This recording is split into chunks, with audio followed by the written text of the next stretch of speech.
ನಿವೃತ್ತ ಪ್ರಾಂಶುಪಾಲೆಯಿಂದ ಕಾಲೇಜಿನ ಕಪಾಟಿಗೆ ಸೀಲ್, ಕೋಟ್ಯಾಂತರ ರೂಪಾಯಿ ಅವ್ಯವಹಾರ ಶಂಕೆ, ಶಾಸಕ ಭೀಮಣ್ಣ ಪರಿಶೀಲನೆ.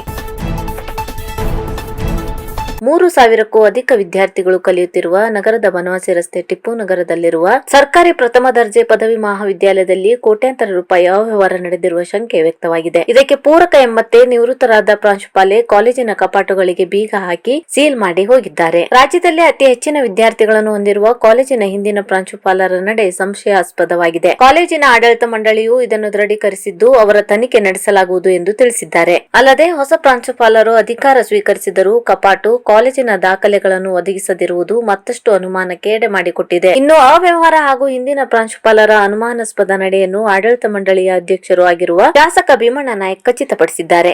ಇತ್ತೀಚೆಗೆ ನಿವೃತ್ತರಾದ ಪ್ರಾಂಶುಪಾಲೆ ದಾಕ್ಷಾಯಿಣಿ ಹೆಗಡೆ ಅವರ ಆಡಳಿತ ವೈಖರಿಯ ಬಗ್ಗೆ ಸಾರ್ವಜನಿಕರಿಂದ ಆರೋಪಗಳು ಕೇಳಿಬಂದಿದ್ದವು. ಹೊಸ ಪ್ರಿನ್ಸಿಪಾಲ್ ಮಂಜುಳಾ ಪೂಜಾರ್ ಅಧಿಕಾರ ಸ್ವೀಕರಿಸಿದರೂ ಹಳೆಯ ದಾಖಲೆಗಳು, ಲೆಕ್ಕಪತ್ರಗಳಿದ್ದ ಕಪಾಟಿಗೆ ಟೇಪ್ ಹಚ್ಚಿ ಸೀಲ್ ಆಗಿದ್ದ ಕಾರಣ ಅವರು ಅಧಿಕಾರವನ್ನು ಸಂಪೂರ್ಣ ಪ್ರಮಾಣದಲ್ಲಿ ಸ್ವೀಕರಿಸಲು ಸಾಧ್ಯವಾಗಿರಲಿಲ್ಲ. ಈ ಹಿನ್ನೆಲೆಯಲ್ಲಿ ಮಂಜುಳಾ ಪೂಜಾರ್ ಆಡಳಿತ ಮಂಡಳಿಯ ಅಧ್ಯಕ್ಷರಾದ ಶಾಸಕ ಭೀಮಣ್ಣ ನಾಯ್ಕ ಅವರ ಗಮನಕ್ಕೆ ತಂದಿದ್ದರು. ಈ ಹಿನ್ನೆಲೆಯಲ್ಲಿ ಮಂಗಳವಾರ ಭೀಮಣ್ಣ ನಾಯ್ಕ ಕಾಲೇಜಿಗೆ ಆಗಮಿಸಿ ಪರಿಶೀಲನೆ ನಡೆಸಿದರು. ಈ ವೇಳೆ ಕಾಲೇಜಿನ ಪ್ರಾಚಾರ್ಯ ಮಂಜುಳಾ ಪೂಜಾರ್, ಪ್ರಮುಖರಾದ ಎಸ್ಎಂ ಕಮನಳ್ಳಿ, ಜಗದೀಶ್ ಗೌಡ ಇತರರು ಇದ್ದರು.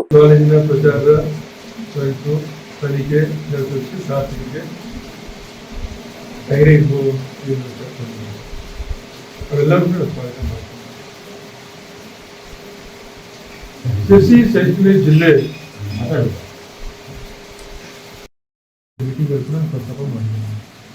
ಅದರ ಜೊತೆಯಲ್ಲಿ ಅಂದಿನ ಪ್ರಿನ್ಸಿಪಾಲ್ ಮತ್ತು ನಮ್ಮ ಕಮಿಟಿ ಎಲ್ಲ ಸದಸ್ಯರು ಸೇರಿ ಎಲ್ಲ ಕ್ಲಾಸ್ ರೂಮ್ ಅನ್ನು ವೀಕ್ಷಣೆ ಮಾಡಿ ಅಲ್ಲೆಲ್ಲಿ ಏನು ಕಸ ಇತ್ತು, ಮತ್ತೊಂದಿತ್ತು, ಇದು ಅದರ ಇರಬಾರ್ದು. ಶಿಕ್ಷಣ ಅಂದಾಗ ಇದು ದೇಗುಲ, ಇದು ಅಷ್ಟು ನೀಟಾಗಿ ಕ್ಲೀನಾಗಿ ಇರಬೇಕು ಅಂತ ವಿಚಾರನ ಅಲ್ಲಿ ಪ್ರಸ್ತಾಪ ಮಾಡಿದ್ದೀವಿ. ಅದ್ರ ನಂತರದಲ್ಲಿ ನಾವು ಕಮಿಟಿಯನ್ನು ಮಾಡಿ ನಾವೆಲ್ಲ ಶಾಲಾ ಕಾಲೇಜುಗಳನ್ನ ನೋಡ್ತಿದ್ದೀವಿ. ನನಗೆ ಖುಷಿ ಅನ್ಸುತ್ತೆ.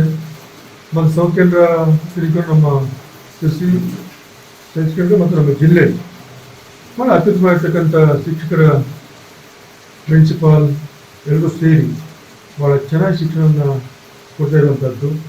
ರಾಜ್ಯ ಮಟ್ಟದಲ್ಲೂ ಕೂಡ ಇವತ್ತು ಶಿರಸಿ ಗುಡಿಸುವಂಥ ಕೆಲಸ ನಮ್ಮ ಶಿಕ್ಷಕರಿಂದ ಆಗಿದೆ ಅನ್ನೋದನ್ನು ಭಾಳ ಸಂತೋಷ ಕೂಡ ಹೇಳಕ್ಕೆ ಬಯಸ್ತೀನಿ. ಇವತ್ತು ನಮ್ಮ ಶಿರಸಿ ಪ್ರಥಮ ದರ್ಜೆ ಕಾಲೇಜಿನಿದೆಯೋ, ಈ ಕಾಲೇಜಿನ ಹಿಂದಿನ ಪ್ರಾಂಶುಪಾಲರು ಇದ್ದಂಥ ಸಂದರ್ಭ. ನಾನು ಶಾಸಕನಾದ ನಂತರದಲ್ಲಿ ನಾನು ಕಮಿಟಿಯನ್ನು ಮಾಡಿ ಭೇಟಿಯನ್ನು ಕೊಟ್ಟಾಗ ಇಲ್ಲಿ ಎಲ್ಲ ರೀತಿಯ ವ್ಯವಸ್ಥಿತವಾಗಿ ಕಾಲೇಜು ನಡೀಬೇಕು, ಯಾವುದೇ ವಿಚಾರ ಇರಬೇಕು, ಶಿಕ್ಷಣ ಇರಬೇಕು. ಪಂಢರಾಪುರಕ್ಕೆ 4 ದಿವಸ ವಿಶೇಷ ರೈಲು, ಸಂಸದ ಕಾಗೇರಿ ಅವರಿಗೆ ಸ್ಪಂದಿಸಿದ ರೈಲ್ವೆ ಸಚಿವರು.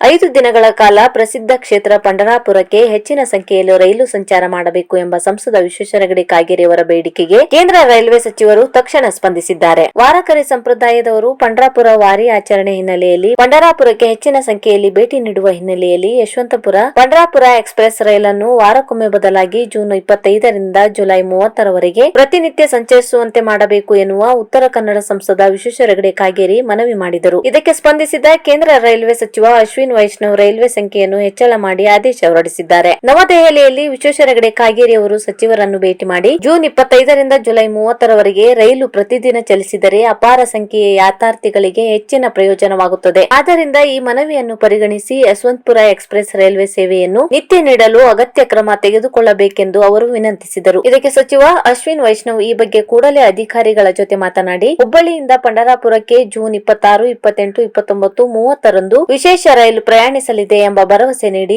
ಅಧಿಕೃತ ಪ್ರಕಟಣೆ ಹೊರಡಿಸಿದ್ದಾರೆ. ಶಿಕ್ಷಕರ ಅರ್ಹತಾ ಪರೀಕ್ಷೆಯಲ್ಲಿ ಪಾರದರ್ಶಕತೆ ಇರಲಿ, ಪರೀಕ್ಷಾ ಅವ್ಯವಹಾರಗಳು ನಡೆಯದಂತೆ ಎಚ್ಚರ ವಹಿಸುವಂತೆ ಜಿಲ್ಲಾಧಿಕಾರಿ ಗಂಗೂಬಾಯಿ ಸೂಚನೆ. ಜಿಲ್ಲೆಯಲ್ಲಿ ಜೂನ್ 30ರಂದು ನಡೆಯುವ ಪ್ರಾಥಮಿಕ ಶಾಲಾ ಶಿಕ್ಷಕರ ಅರ್ಹತಾ ಪರೀಕ್ಷೆಯು ಅತ್ಯಂತ ಪಾರದರ್ಶಕವಾಗಿ ನಡೆಯಲು ಅಗತ್ಯವಿರುವ ಎಲ್ಲಾ ಮುನ್ನೆಚ್ಚರಿಕೆ ಕ್ರಮಗಳನ್ನು ಕೈಗೊಳ್ಳುವಂತೆ ಶಿಕ್ಷಣ ಇಲಾಖೆಯ ಅಧಿಕಾರಿಗಳಿಗೆ ಜಿಲ್ಲಾಧಿಕಾರಿ ಗಂಗೂಬಾಯಿ ಮಾನ್ಕರ್ ಸೂಚನೆ ನೀಡಿದರು. ಅವರು ಮಂಗಳವಾರ ಜಿಲ್ಲಾಧಿಕಾರಿ ಕಚೇರಿ ಸಭಾಂಗಣದಲ್ಲಿ ನಡೆದ ಸಭೆಯ ಅಧ್ಯಕ್ಷತೆ ವಹಿಸಿ ಮಾತನಾಡಿದರು. ಜಿಲ್ಲೆಯ ಒಟ್ಟು 7 ಪರೀಕ್ಷಾ ಕೇಂದ್ರಗಳಲ್ಲಿ ಪ್ರಾಥಮಿಕ ಶಾಲಾ ಶಿಕ್ಷಕರ ಅರ್ಹತಾ ಪರೀಕ್ಷೆಯು ನಡೆಯಲಿದ್ದು, ಇದಕ್ಕಾಗಿ ಪತ್ರಿಕೆ 1ಕ್ಕೆ 984 ಮಂದಿ ಹಾಗೂ ಪತ್ರಿಕೆ 2ಕ್ಕೆ 1658 ಅಭ್ಯರ್ಥಿಗಳು ನೋಂದಣಿ ಮಾಡಿಕೊಂಡಿದ್ದಾರೆ. ಈ ಪರೀಕ್ಷಾ ಕೇಂದ್ರಗಳಲ್ಲಿ ಯಾವುದೇ ರೀತಿಯ ಪರೀಕ್ಷಾ ಅವ್ಯವಹಾರಗಳು ನಡೆಯದಂತೆ ಎಚ್ಚರ ವಹಿಸಬೇಕು ಎಂದರು. ಪರೀಕ್ಷಾ ಅಕ್ರಮದಲ್ಲಿ ತೊಡಗಿರುವವರ ವಿರುದ್ಧ ಸೂಕ್ತ ಕಾನೂನು ಕ್ರಮ ಕೈಗೊಳ್ಳುವಂತೆ ತಿಳಿಸಿದ ಜಿಲ್ಲಾಧಿಕಾರಿಗಳು, ತಮ್ಮ ಉತ್ತಮ ಭವಿಷ್ಯಕ್ಕಾಗಿ ಕಷ್ಟಪಟ್ಟು ಓದಿದ ಅಭ್ಯರ್ಥಿಗಳಿಗೆ ಪರೀಕ್ಷಾ ಅಕ್ರಮಗಳಿಂದ ತೊಂದರೆಗಳಾಗದಂತೆ ಅತ್ಯಂತ ಪಾರದರ್ಶಕವಾಗಿ ಪರೀಕ್ಷೆಯನ್ನು ನಡೆಸುವ ನಿಟ್ಟಿನಲ್ಲಿ ಪರೀಕ್ಷಾ ಕರ್ತವ್ಯಕ್ಕೆ ನಿಯೋಜಿಸಿರುವ ಎಲ್ಲಾ ಅಧಿಕಾರಿಗಳು ಪರಸ್ಪರ ಸಮನ್ವಯದಿಂದ ಕಾರ್ಯನಿರ್ವಹಿಸುವಂತೆ ತಿಳಿಸಿದರು.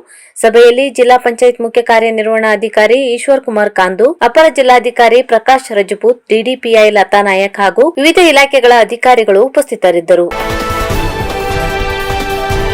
ಕನ್ನಡ ನಾಡು ನುಡಿ ಗೌರವಿಸಿ ಶ್ರೀಮಂತಗೊಳಿಸಿ ಎಸ್ಎಸ್ಎಲ್ಸಿಯಲ್ಲಿ ಕನ್ನಡದಲ್ಲಿ 100 ಅಂಕ ಗಳಿಸಿದ ವಿದ್ಯಾರ್ಥಿಗಳಿಗೆ ಅಭಿನಂದನೆ. ಶಾಸಕ ಭೀಮಣ್ಣ ನಾಯ್ಕ್ ಸಲಹೆ.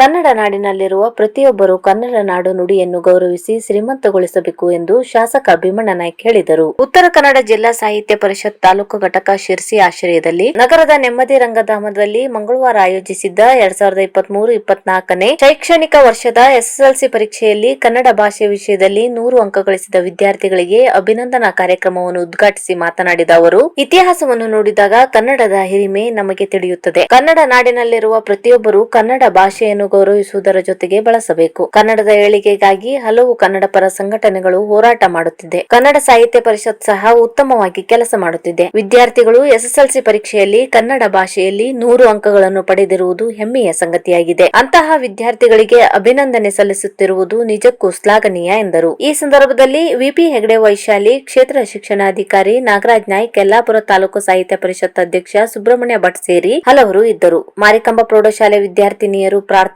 ಕಸಾಪ ಶಿರ್ಸಿ ಘಟಕದ ಕಾರ್ಯದರ್ಶಿ ಶ್ರೀನಿವಾಸ್ ನಾಯ್ಕ್ ಸ್ವಾಗತಿಸಿದರು. ಕೃಷ್ಣ ಪದಕಿ ನಿರೂಪಿಸಿದರು. ವಿಆರ್ ಹೆಗಡೆ ಮತ್ತಿಘಟ್ಟ ವಂದಿಸಿದರು. ಎಂಇಎಸ್ ವಿದ್ಯಾರ್ಥಿಗಳಿಗೆ ಬಸ್ ಸೇವೆ.